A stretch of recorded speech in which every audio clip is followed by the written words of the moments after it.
ঘড়ির কাঁটায় রাত 12টা। শুরু হলো অভ্যুত্থানের মাস, ফিরে এলো মহাকাব্যিক রক্তিম জুলাই। প্রথম প্রহরে কেন্দ্রীয় শহীদ মিনারে সমস্বরে আওয়াজ উঠল, আমার সোনার বাংলা, আমি তোমায় ভালোবাসি।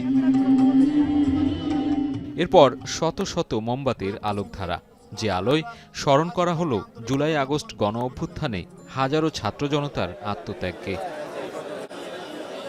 জুলাইয়ের বর্ষপূর্তি উপলক্ষে জাতীয়তাবাদী ছাত্রদলের উদ্যোগে আলোয় আলোয় স্মৃতি সমুজ্জ্বল কর্মসূচিতে অংশ নেন বিএনপি সিনিয়র নেতৃবৃন্দ ছাড়াও অন্যান্য সহযোগী সংগঠনের নেতাকর্মীরা।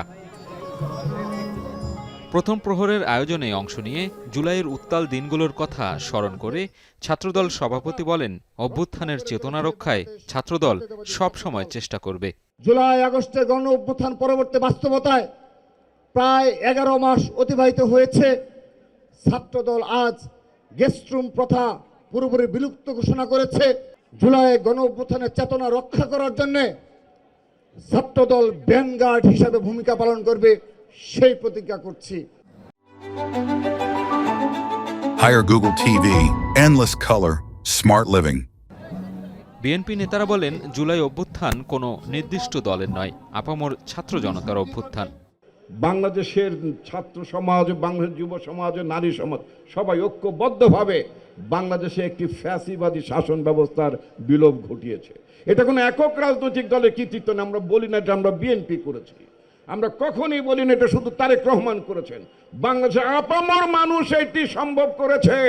হাজার হাজার ছাত্র জনতার রক্তের বিনিময়ে, সে আমার ভাই সাইদ, চট্টগ্রামের ছাত্র দলের নেতা ওয়াসিম সহ হাজার হাজার ছাত্র জনতার রক্তের বিনিময়ে আমরা আজকে ফ্যাসিস্ট খুনি হাসিনা মুক্ত বাংলাদেশ পেয়েছি।